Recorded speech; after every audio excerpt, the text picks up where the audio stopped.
Good morning. You are listening to Money Talk with Melanie. This is your business diva, Melanie Collette, on the Exceptional Conservative Network at SHR Media and High Plains Talk Radio. Happy Wednesday to everyone this morning. It is a beautiful, nearly 60 degrees in Springfield, Pennsylvania, which is where I am broadcasting from today. I'm out of town today.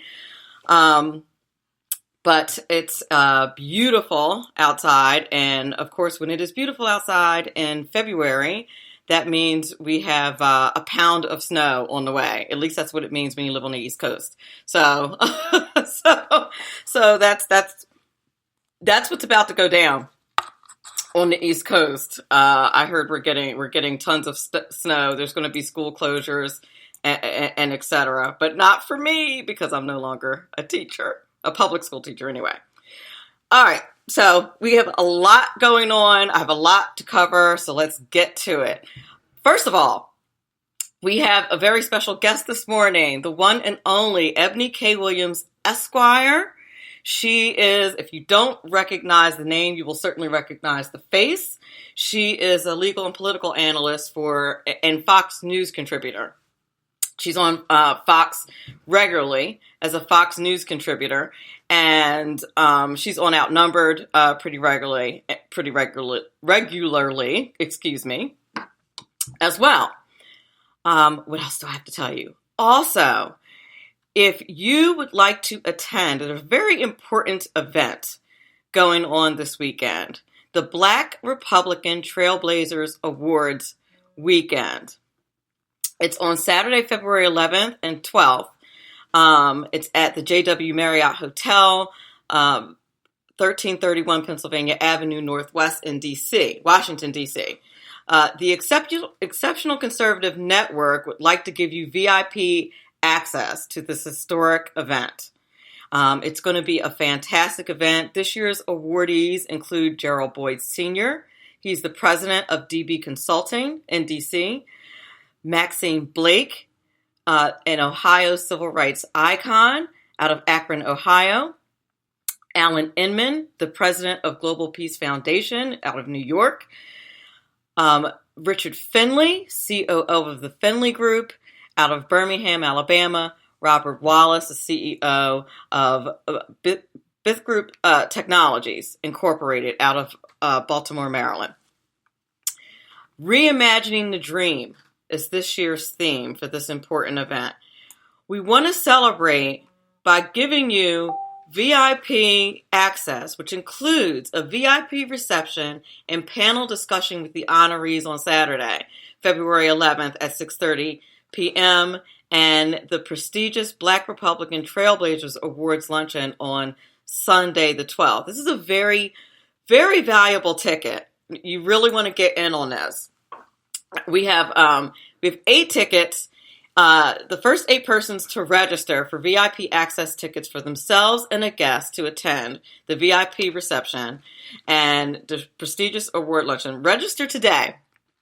And if you do that, you'll be able to meet your favorite Exceptional Conservative Network host. Like, for example, Ralph Chittum's and Lonnie Poindexter from The Right Guys, Shannon and Mike from The Right Way, and the one and only Kenneth McClinton. And if you have any interest at all in meeting me, I'll be there. Melanie, your business diva, will be there as well. And, you'll be able to take pictures with us and hang out with us at the tables, and we're going to chat you up because, that's kind of what we do. So it's going to be a good time. So go to the Exceptional Conservative Network website right now and register to get your free tickets. The first 8 registrants are going to receive the VIP access tickets. And like I said, the winners are going to get photo opportunities and they're going to sit with the host. We're going to announce the winners on Thursday's show on all of our morning shows, during the drive time shows, during The Right Way with Shannon and Mike, and during The Right Guys with Lonnie Poindexter and the Reverend Ralph J. Chittums. If you like alerts on the Exceptional Conservative Network, please follow the Exceptional Conservative Network at Mr. Exceptional 1 on Twitter. If you would like to follow me on Twitter, that is at MoneyTalk Mel, at MoneyTalk Mel. That's one word, as all Twitter handles are. And if you'd like to like my Facebook page, I'm 2 likes away from 200. And, you know, me being the OCD person that I am, I like nice, even numbers. So so go to my Facebook page and like it, Money Talk with Melanie. And you can see me live on Facebook every time I do the show if you pop onto the page during the show. What's going on in the news? Oh, my goodness. So much. Let's see. We're still waiting, as far as I know. I have not seen a Fox News alert. Usually I'll get an alert on my phone when something big happens, so I would assume that this has not happened yet. We're still waiting for a decision from the Ninth Circuit Court of Appeals on the travel ban. On January 29th, President Trump signed an executive order suspending our refugee program and a 90-day ban on travel to the U.S. Of citizens from 7 terror hotspots, really. Iran, Iraq, Syria, Libya, Yemen, Somalia, and the Sudan. Now, we were sued. We were sued. The government was sued, obviously. The Trump administration was sued under the auspices of it being a religious ban. And it's at the Ninth Circuit Court of Appeals. That court is traditionally very liberal, so the expectation is that they're probably going to uphold the suspension because what happened was they sued, and a few states sued. The ban was suspended. Now they're going to appeal the suspension. The suspension's probably going to get upheld. Now you may be asking yourself, why is she talking about this ban on a money show? You know why? Because the Supreme Court this is why appointments of Supreme Court justices are important, and because things like whether or not it was constitutional for Obamacare to include the individual mandate were decided at the Supreme Court level. And if you don't, is there anything that has affected your pocketbooks more than Obamacare or the Affordable Care Act over the last few years? I think not, especially if you're a small business. But whether you're a small business or an individual who's just an independent contractor or whatever, everyone in the United States was somehow affected by the Affordable Care Act. Kerching. So, you really... the Supreme Court is very, very important, and that's why, I see fit to mention something like that on a money show. Now, this is a little scary. I'm going to talk about, I saw a story about emails that didn't have anything to do with Hillary Clinton. How about that? But this is a little scary. Yesterday, or late last week, a U.S. judge said that Google, and by the way, I have like 3 Gmail accounts. I don't know about, everybody else, but Gmail is pretty popular email accounts. So be warned that late last week, a U.S. judge said that Google has to hand over emails connected with an FBI fraud case. And the emails are being stored overseas. That is scary on a whole lot of levels. Now, of course, Google was like, no, because, our customers' privacy, et cetera, et cetera. Microsoft had a similar issue.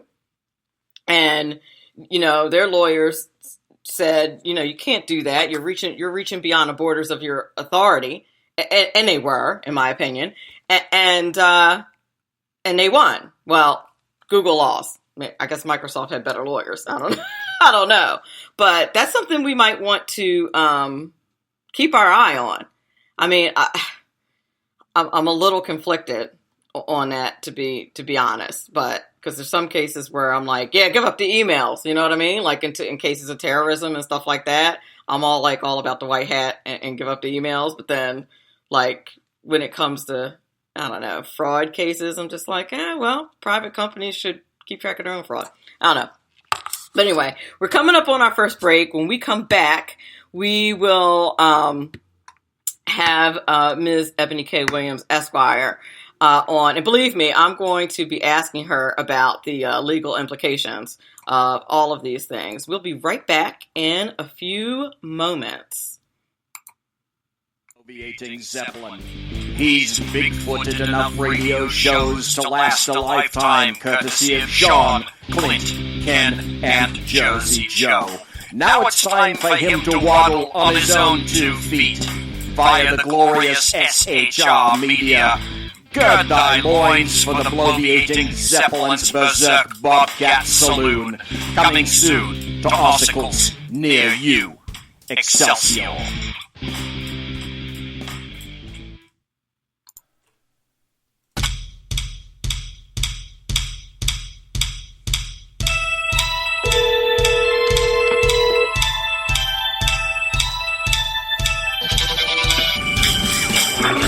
Hey, it's Jersey Joe from Reaver Common Sense. You can catch me every Wednesday night, 8 p.m. Eastern Standard Time, shrmedia.com. That's every Wednesday night, 8 p.m. Eastern Standard Time, shrmedia.com.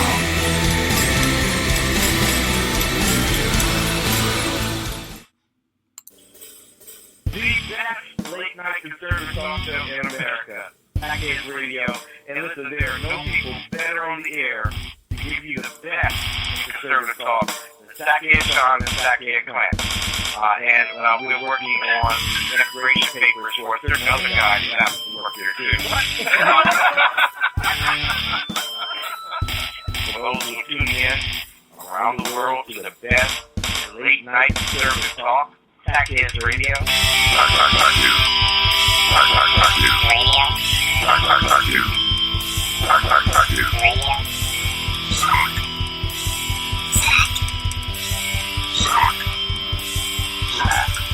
best late-night conservative talk show in America. In America.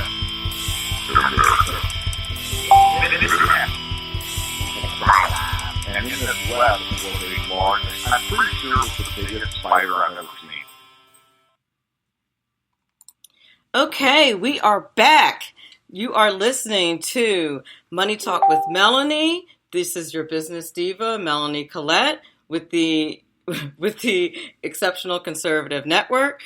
I am on with Ms. Eboni K. Williams, who is our guest today. How are you this morning, Ms. Williams?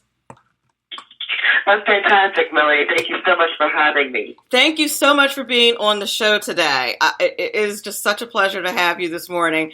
I watch you on Fox all the time, and I'm just going to say this first of all. Number one, for those of you who aren't familiar with Eboni, which I can't imagine, but for those of you who don't know the name, you will definitely know the face. Google her, you will know her gorgeous face. And this is what I love about Fox, and particularly the women on Fox. Everyone who's on there is not only absolutely gorgeous, but so smart. Like when you see a woman on Fox, and they get a lot of heat for how pretty everyone is on there, because everybody on there is pretty much stunning. But then when you look up their bios, they're accomplished. Like everyone on there is accomplished.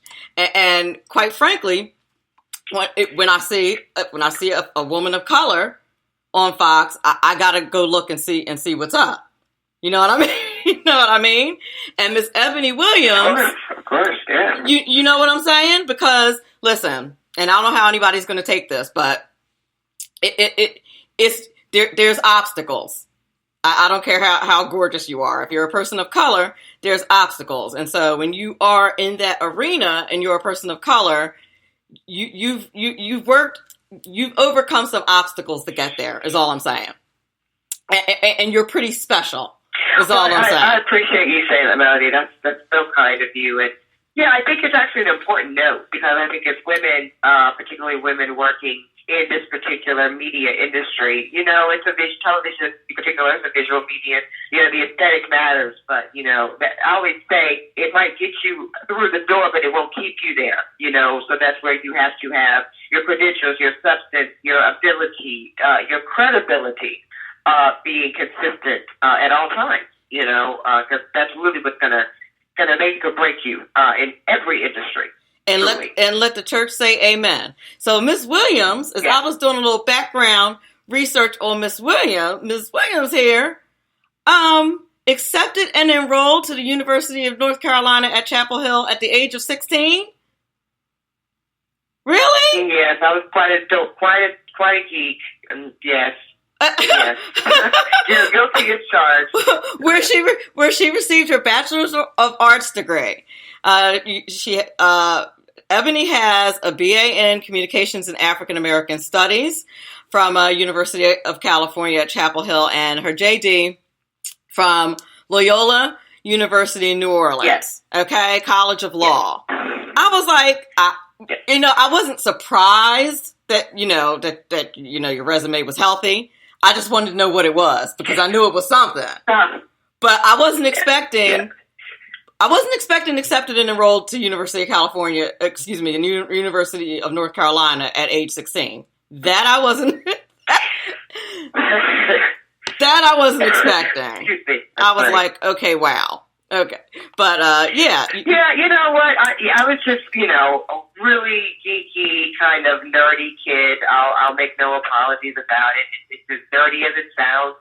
And I love school. What can I say? I love school. I love learning. I love my teachers. You know, it was really, really fun for me. So I just couldn't get enough. So what happened was, like, by the time I got to high school, and, you always sit down with our guidance counselors and our parents, and you map out your 4 years of high school, we just really ran out of classes to take.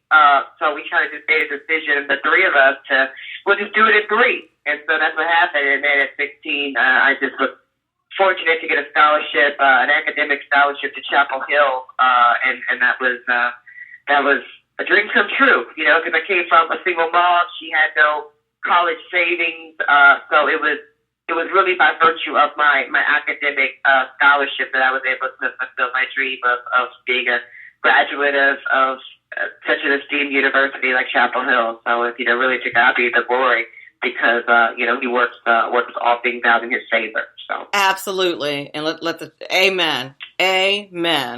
I love that. I absolutely love that. And like I said, when I see it, I go, that must be something special. Got to be something special there. Thank you. Fantastic. I love it. So let's get to the meat of this. Oh Lord, this presidency. The other thing one of the things that I like about watching you, and as I was promoting the show over the past couple of weeks, I was getting similar comments on my social media about you, is that you're very even-handed in your commentary. And it took me, every time I was listening to you comment, me being a partisan, I will admit that I'm a card-carrying Republican, I wanted to know. I was waiting to try to figure you out. We want, in politics, we want to put you on a side. We want, we have our aisle, and we want to put you on a side. And I was like, okay, well, am I going to have another sister on the R side with me? This is what I'm thinking in my mind. This is what I'm thinking in my mind. I was having a hard time figuring you out, which actually is a very good thing, especially on Fox. Come on, let's face it. I love Fox because I'm a partisan, but I'm not naive. I get that question quite often, and I'm always quite flattered by the question or the comment. Look, I am someone who am a proud registered independent. I have been for the past, maybe 12 years. And here's why. Maybe it's the lawyer in me. And as somebody who knew I wanted to be an attorney since the age of 5, I've always been fascinated with the balancing of scales, with the notion of balance and fairness and justice, right? Obviously, those things that be something very, very special to me. And so as a young Black woman in America, particularly, and I'll speak very candidly about it, I think every person in this country, we are all Americans absolutely first and foremost. And, not but we all, depending on, what our backgrounds are by way of not just race, but culture, gender, regional, family, dynamic, everything, those elements and dynamics understandably and rightly so play into our political schisms, our lens, our interest, if you will.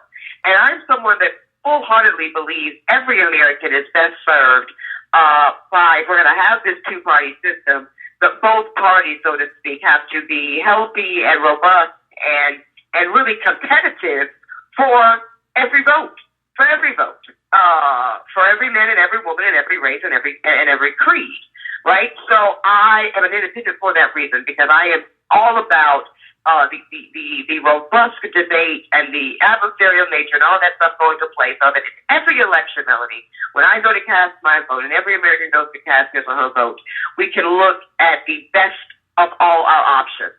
That's my dream for the American political system. And that's why I reserve my right to be an independent. And we actually make up, the fastest growing political identification group in America. We're right now roughly about 40% of Americans actually identify as independent, and we're growing faster than we can keep count of. So when you see my analysis on Fox or any other venue, it's even-handed, not because I don't have a position or I'm hesitant on it. So I have a very strong point of view on pretty much every single policy element in our discourse. But my analysis doesn't come from an agenda pushing around the Democratic Party, the Republican Party, or even a particular candidate. It's really about the policy and the meat and the impact it will have on the constituents and the citizens and everyday working Americans in this country. So and I'm always, as a lawyer, I'm trained to be able to have my point of view, but always be able to identify, understand, and on some level comprehend the alternative viewpoint, because that is what we're trained as lawyers, and really that is where we get our strength. I spent many, many years as a criminal defense lawyer, and one of my biggest strengths and how I was able to be the best advocate for my clients, I was always able to anticipate the prosecution side and understand their argument, what they would be laying out as evidence, and how jurors would connect with them. And only if you understand that, Melanie, are you going to be effective in making your own argument in your own case. So that's really, I think, I hope, gives you and your listeners some insight as to my political vantage point. That makes so much sense. That makes a lot of sense. That makes a lot of sense. And I did hear you one day on one of the shows say you were a registered independent, and I said, yeah, that makes sense. I said the same thing. Right. Said that makes a lot of sense. And really, I will say real quickly, independents kind of sometimes get a bum rap, like, we don't want to take a side, or that's code word because we don't want to be demonized for being either Republican or Democrat. But look, I say I'm like a real, tried and true independent in the sense that I have actually voted for candidates that have, identified themselves as Democrats, and I've actually voted for candidates who have identified themselves as Republican. So it truly is all fair game for me. It's about what you bring to the table of a candidate, what your record speaks, what your policies look like, and that's which way I'm going to go. Mm-hmm. But I think that, as independents, your vote is most important, and like you said, most balanced. And let me ask you, especially as an independent, how do you feel about how slowly the Trump administration's cabinet is being confirmed? I'm actually not bothered by the pace, personally, and I'll tell you why. I am someone that prefers to get it right than get it done fast. And again, I think this is coming from my legal background. How often do we see cases ran through the courts for the sake of expediency or efficiency? We don't want to have a, quote, broad docket, right? But then sometimes that's where we get to our greatest miscarriages of justice. That's where you've got DNA evidence rushed through. You've got eyewitnesses that haven't been properly vetted. You've got all kinds of problems that happen when we over-concern ourselves with the case. Now, I'm not someone that's for the, dragging, if you will, of a process, but I would much rather this cabinet be assembled properly with the correct vetting, the correct hearing, even the nominees themselves being completely comfortable with, where they are going in terms of their various cabinet positions and who they surround them. But take the time that's necessary to do it right versus, we get a cabinet assembled in 2 weeks and both the administration and the people are crippled by it. Sure. Now, and listen, I think your point is legitimate. My only concern is I feel like this is, the Democrats don't have the votes really, and I think it's intentional. And from an efficiency standpoint, you're stagnating the system, and you're costing the country money. You're affecting the economy. Of course, that's a concern. I feel like it's a partisan thing, and not really, like, they're not really trying to vet these people. I don't know that that's what they're trying to do. Well, I'm going to push that really, because here's the thing. Let's look at the calendar, right? We know President Trump took office literally on the 20th. So really, what we're talking about is we're not even a month out from his presidency being official, and we've got most of these positions locked down with very few outstanding. Now, let's talk about your point about the partisan nature of the hearing holdups. Absolutely, yes. Absolutely, there is a Democratic interest in the slowing down of this confirmation process. Of course, the Democrats are going to take that position, and I don't think that makes a lot of story in the same way that most Republicans, although yes, they eventually did confirm President Barack Obama's nominees. Of course, there are going to be questions. That's natural. And I think the most concerning of the nominees, there really were just two that I think really, really caused a lot of angst and anxiety and and that was Betsy DeVos.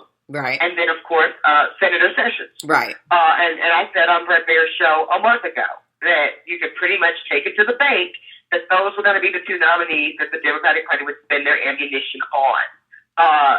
Now with the education secretary, that's a different conversation, which we can have at a later point. But I want to spend some time on Senator Sessions. I am someone, and we all saw what happened, last night with Senator Warren and Mitch McConnell, kind of quieting her, taking her voice from her. But ultimately, we do know that letter from the late Coretta Scott King was read on the floor. And the concerns are there, Melody. And so we can acknowledge that it's partisan. Obviously, you're right. But I don't think that they exist in a vacuum. I don't think that the concerns around Senator Sessions' history around race relations and voting rights, I don't think those are non-issues, right? And I think that he deserves and should really take and maximize the opportunity to answer the concerns, right? To say, 35 years ago, this was a position I took, and share with the American people and certainly his members of the Senate where his evolution has been on these issues, so that everyone can have a better understanding of truly where because he's going to be confirmed, let's be serious. Right. So that everybody has a better understanding of where our Attorney General really is currently on these issues. I don't think that is an unfair inquiry. No, I don't think it's unreasonable as long as they're not knowingly, and I know this sounds naive, especially for someone who is involved in politics herself and has worked on a couple of campaigns, but as long as they're not intentionally demonizing him, which I know there's probably a little bit of that. Well, some of there is, yeah, but here's the thing, and again, this is the lawyer in me speaking. It doesn't really matter the intent of the questioner. Now we can, that's out there, right? Right. But a smart person, a savvy person, which I'm sure Senator Sessions is, I would imagine. I don't think you survived the U.S. Senate for this long by being a dum-dum. What you do is you disregard the intent of the questioner and you answer the question in a way that you see fit, in a way that serves your interest. That would be my advice to Senator Sessions. Forget why they're reading these letters and asking these questions. It may be that this is an attack on him in the truest form, but that doesn't mean that he cannot still use this as an opportunity to turn it on its head. And I've seen people really brilliantly do this time and time again and say, you know what? I know why you're asking it, but I'm going to take your question. I'm going to answer it in a way that best highlights who I really am, and I'm actually going to use this as an opportunity to progress my positioning. And that's absolutely on the table for Senator Sessions. Absolutely. I hope he has your number in his Rolodex, because that's excellent advice. I just dated myself, didn't I? But Rolodex. But anyway, that's hilarious. I have another question for you. As far as I know, I haven't seen an alert yet. We are still waiting for the Ninth Circuit Court of Appeals to come back with a decision on the travel ban that President Trump imposed on, I believe it was the 29th. And I really wanted to get your opinion on this. Now, I talked to the audience about this a little bit earlier, but I didn't talk about the financial implications, because one of the arguments, from what I understand, that the states are putting forth is that it had a financial impact on companies that don't have access to employees because of the ban, and things like that. So they're arguing some financial implications, and then there are others who are arguing its constitutionality because based on religion. And I really wanted to get your thoughts on that. Certainly. So, I, like many Americans, listened to the oral arguments last night, and they were quite fascinating. So, yes, let's go with the revenue issue, as you brought up. So, yes, this is where the argument made by the solicitor from the state of Washington and Minnesota, that by having this ban, their state is losing tax revenue, is losing other, financial interest and things of this nature. So this is relevant because to be clear, the arguments last night in this Ninth Circuit review actually doesn't address the constitutionality of the ban/executive order. They're not touching that with a 10-foot pole. All they're talking about, Melanie, in this Ninth Circuit issue is the temporary restraining order, right? Also called an injunction, that was issued by a Washington District Court judge last Friday. Okay, so basically, the Ninth Circuit is just saying, are we going to keep this temporary restraining order, which basically makes the ban invalid temporarily? We're going to keep that in place, or are we going to stay the TRO, stay the injunction, and therefore making President Trump's ban, effective again? Okay, so that's all the Ninth Circuit is deciding. And part of their decision is the state has to prove that they're suffering what we call in the law irreparable harm. Harm that is so severe that it cannot be made up. And that revenue argument is kind of their bread and butter. It's that, Your Honors, we really need you to keep this restraining order in place, because, if you say it, then we're going to be losing money hand over fist, and that causes us irreparable harm. So that's that argument. Of course, the federal government will argue, malarkey, that's just, a smokescreen, and that this is all done in the name of safety and national security interests, and quite frankly, that interest trumps any other interest. Those are where those arguments fall. Right. And around the constitutionality, again, the Ninth Circuit's not addressing that, but that is where we will see this ultimately going. If this is appealed to the Supreme Court, there will have to be a real question around how much authority does any sitting president have on immigration issues.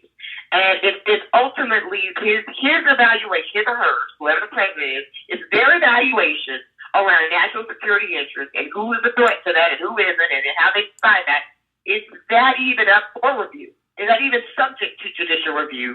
Or is it so absolute and so invested in that executive and congressional power that if the president decides it to be the case, then that's the law, and that's the case, and it's enforceable.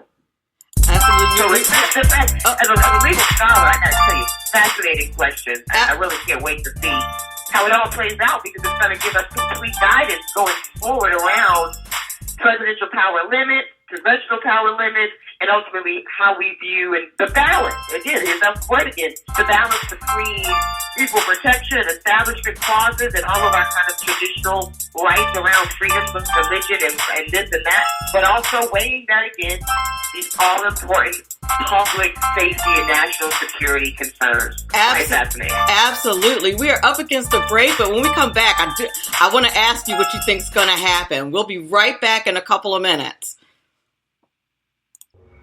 Welcome to Lion Chasers, where faith and public policy intersect. And now, your Lion Chaser in the good fight of faith, Lonnie Poindexter, on Urban Family Talk. We're not saying that there's not instances where there's maybe racial injustice somewhere. This is America, and people are human, and there's sin in the world. He's the president of first. He's the first president to say that America is not a Christian nation any longer. But you know, we'll pray for our enemies while we defeat them.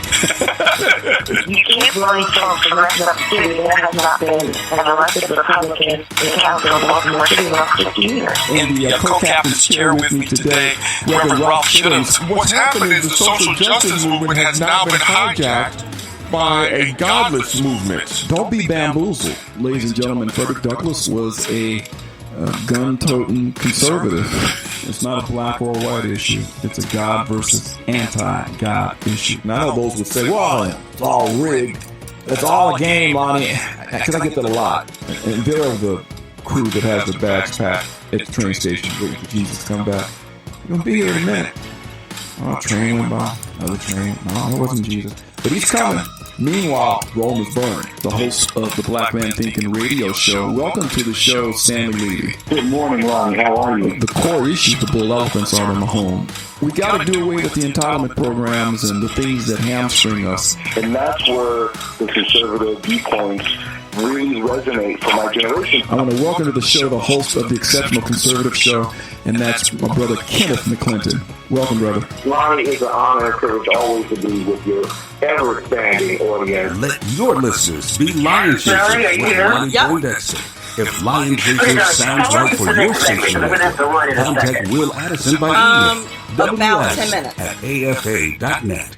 Encourage your listeners to be Lion Chasers with Lonnie Poindexter No problem. and Urban Family Talk.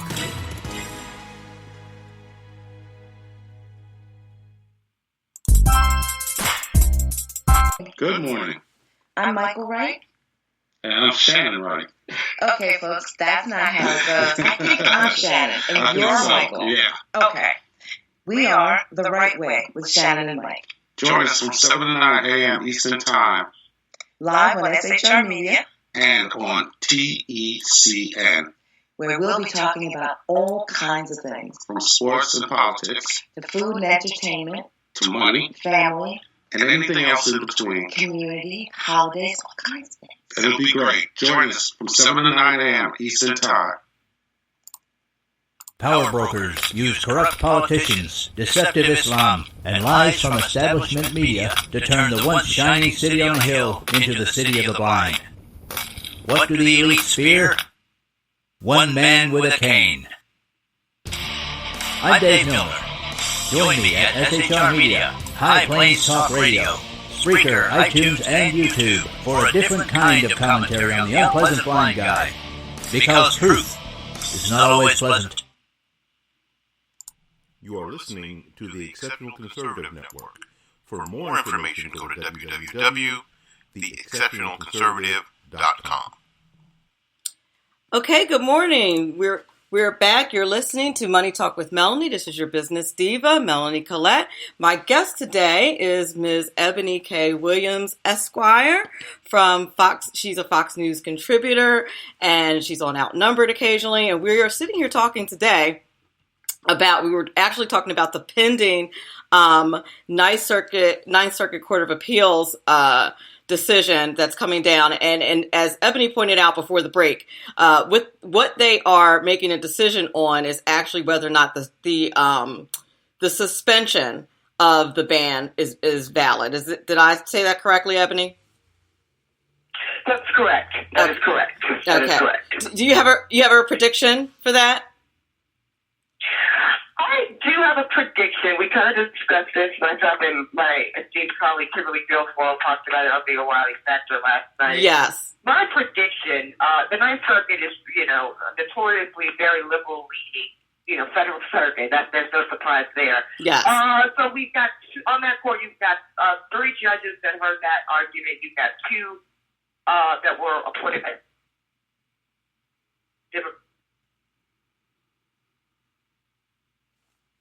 Oh no! Don't I'm going to predict 2-1 but maybe even a unanimous decision because, again, the Republican appointed judge is very moderate conservative, and he did express some concerning questions, but he also wasn't completely sold on the unconstitutionality of the ban. That was clear. But I'm going to predict 2-1 that the court keeps the ban keeps the restraining order in place, the injunction in place, but narrows it, meaning that they're only going to say that the only people that are not affected by the president's temporary restraining order are those who already have a connection to America, being those who already have been to this country, have visas, or are otherwise long-term permanent residents. Because if you listen to the arguments, Melanie, the judge is really hooked on the long-term permanent residents. And I think that's because they really see a special class of protection for those individuals that maybe doesn't apply to every single person looking to seek entry to our country. So I think that would be kind of we call it a compromise verdict. I think that would be the compromise move, is to keep some type of restraining order in place so that this ban doesn't affect those long-term permanent residents. Right. But perhaps those that are not in that category, if you're just, no connection to America and just seeking entry, perhaps those people would still be prohibited per the president's order. That's my prediction. But the other things they could do, they could, and actually what I just predicted, Melanie, that was the alternative request made by the federal government. When that lawyer for the federal government did his closing rebuttal, that's what he asked the court to do. He said, obviously we want this restraining order, stayed in its entirety, but if the court doesn't do that, we ask the court to at least immediately stay the order for those that are not long-term permanent residents. And I think that is a very kind of, that's a decent option for the court. Otherwise, they can either kick it back to the federal court, let them figure it out, or the district court rather, or in either way, whatever they do, Melanie, it's going to be appealed to the United States Supreme Court. So this is exactly where this is going. That was my next question. Now I know you have another point. Go ahead. I'm sorry. Yeah, this is going straight to the top. Oh yeah. I thought so. Do you think that Neil Gorsuch is going to be appointed before that happens? Likely, yes. I mean, because I think that the Gorsuch confirmation will be pretty efficient, actually. I don't expect the Democrats to spend a lot of time trying to fight this. He doesn't have, to my knowledge, a lot of holes in his judicial credibility. Yes, he is a very, very staunch conservative. By some people's estimations, more conservative even than the late Justice Antonin Scalia. However, that's really what the court kind of mandates at this point, is that a conservative be nominated and confirmed. So I see Justice Gorsuch being confirmed rather quickly. And by the time this issue makes it to the United States Supreme Court, very, very likely that he'd be there. Because quite frankly, without a nice justice on the bench, it's no point. It's quite frankly no point. Agreed. So. Absolutely agreed. Well, Eboni, I can't thank you enough for joining me this morning. It's been a pleasure. You have been a wealth of information, and I look forward to seeing you on Outnumbered and seeing your even-handed, even-keeled analysis. And like I said, I can't thank you enough. I know that my audience has completely enjoyed your appearance on my show this morning. Oh, no. My great pleasure, Melanie. It was a delight being here with you today, sharing this with your audience. And, I'll be on Outnumbered tomorrow, so you can hear much more, I'm sure, about all these issues. Thank you kindly, dear. Have a blessed day. Absolutely. You too.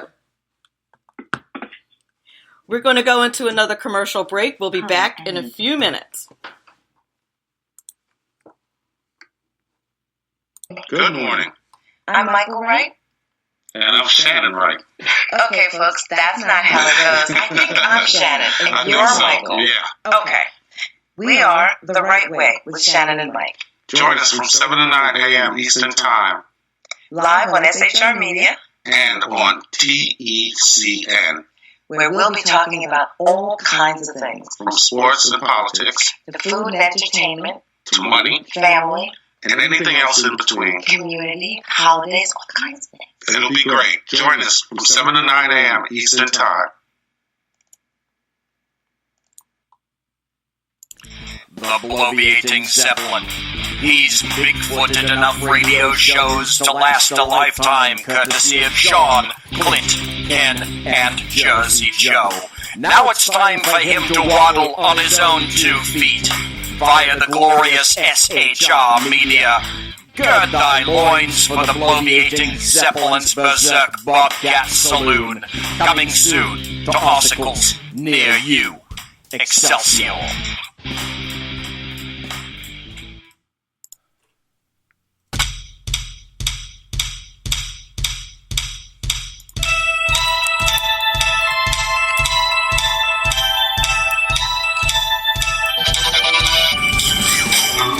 Here's Jersey Joe, believer, common sense.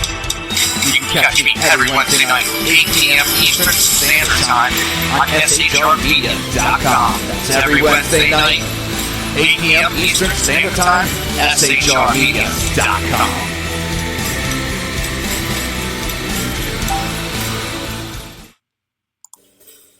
The best late-night conservative talk show in America. Package Radio. And listen, there are no people better on the air to give you the best in conservative talk than Sackhead John and Sackhead Clint. And we're working on the integration papers for a certain other guy who happens to work here, too.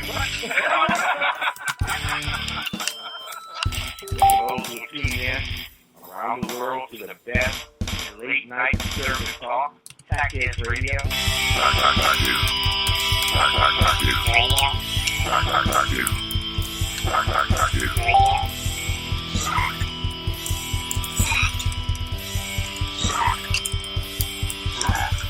The best late-night conservative talk show in America. In America.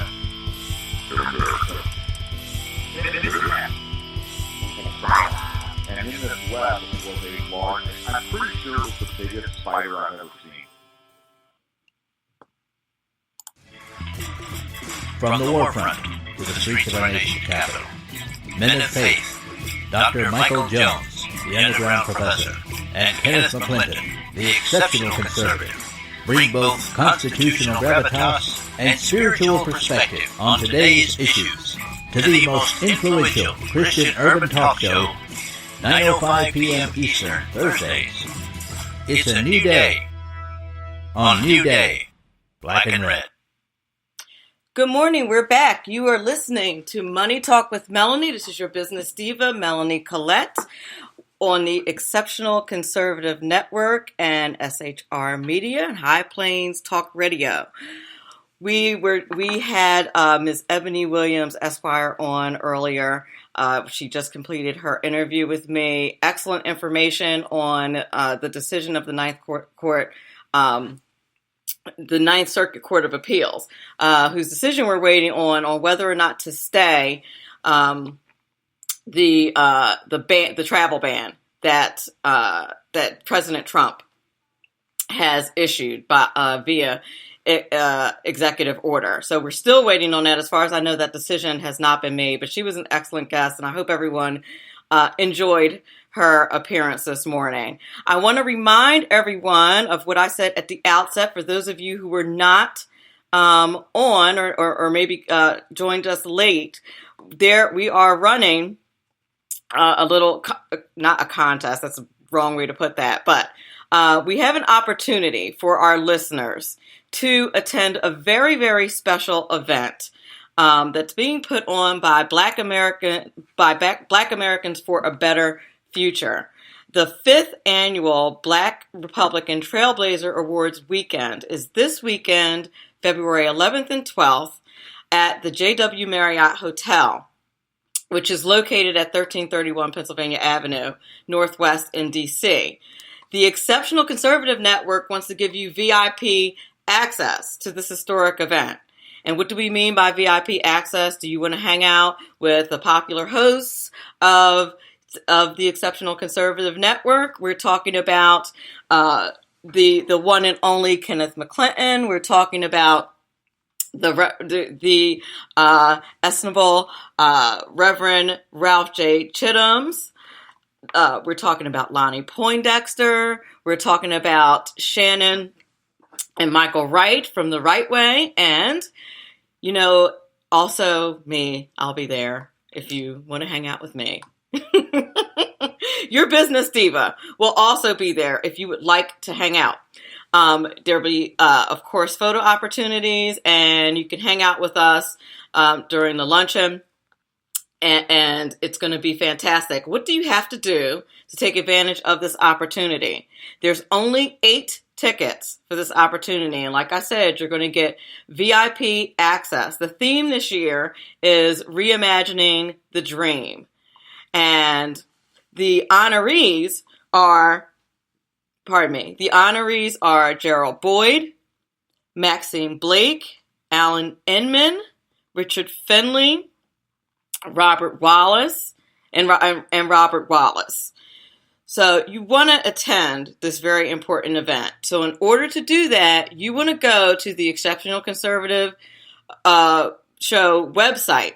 You want to go to the homepage, and that's the exceptionalconservativeshow.com.